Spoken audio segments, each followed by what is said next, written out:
What if your spouse doesn't want or is not able to move abroad? If your dream is to move abroad but your partner isn't ready, that's okay. It doesn't mean never, it just means not yet.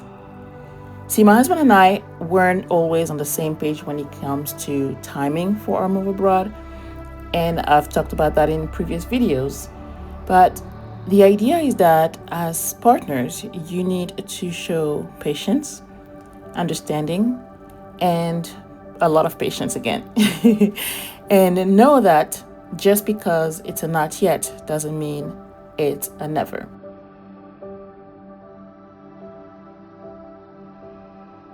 What can you do in the meantime?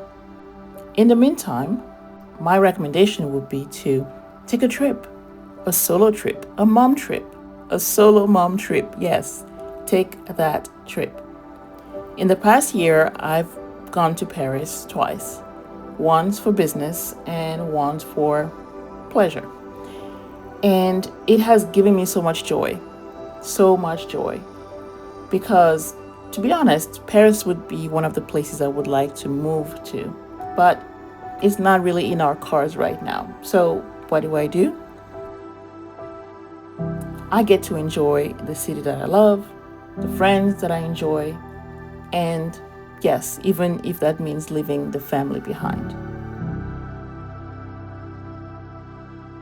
When you travel solo, you get something that you don't really get a lot at home: quiet, freedom. The chance to choose what you want to do without juggling other people's needs. If you're a mom, you know exactly what I'm talking about. And it's not about escaping my family, it's about recharging so that you can show up even better when you're back.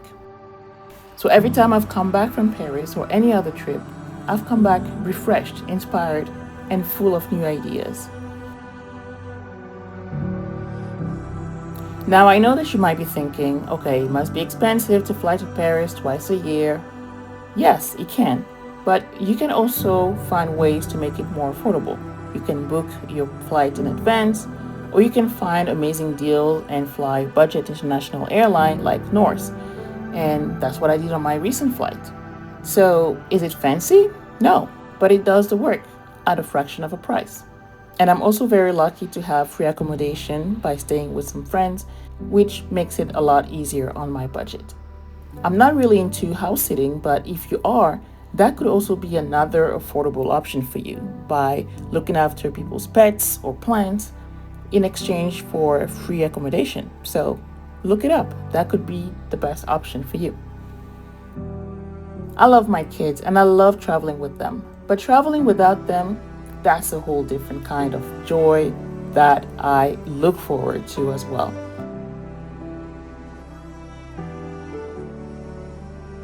I can linger at a cafe, explore a museum for hours, or just wander around Paris streets without worrying about anyone else's timeline.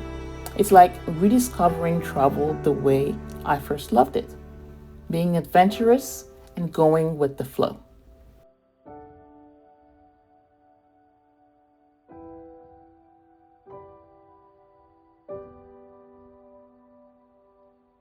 A few years ago, we traveled around Europe with our two toddlers, and I loved it. It was great. And even though they were young, that was one of my favorite trips ever. So yes, go with the family, go with the kids.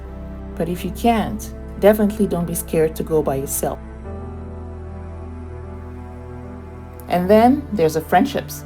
Traveling solo doesn't have to mean being alone. Specifically on this trip, I've had so much fun catching up with friends. Some of them are college friends, and some of them are friends that I've known since I was 10 years old and 3 years old. Friendships, especially for moms, are lifelines. They remind you that you're more than just the roles you play at home. They connect you to parts of yourself you may have put on the shelf for a while.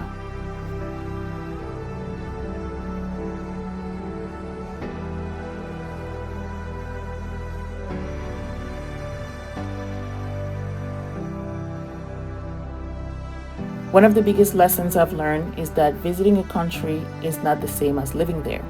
On a visit, you're in tourist mode, soaking up the beauty, the food, the energy, not looking at your budget that much. But for people who live there, life is still life.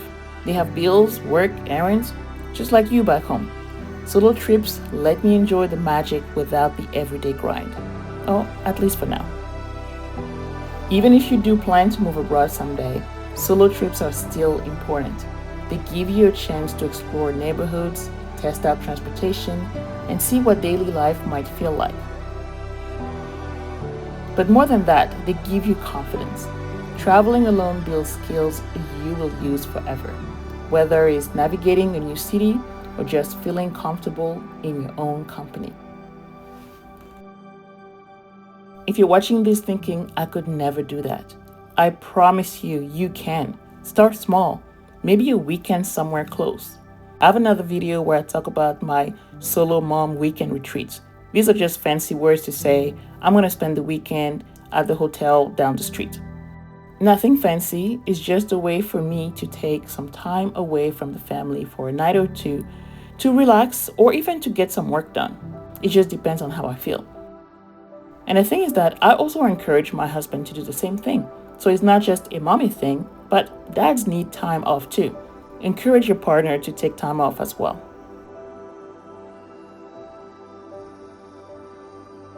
You don't have to go to another continent to experience the joy of time alone. And you don't have to wait for your family to be ready to move abroad to fuel your dream. Every trip leaves me with stories, lessons, and a clearer vision for the life I want. Whether you want to move abroad one day or not, solo travel can become one of the best gifts you give yourself. And I really hope you give yourself that gift.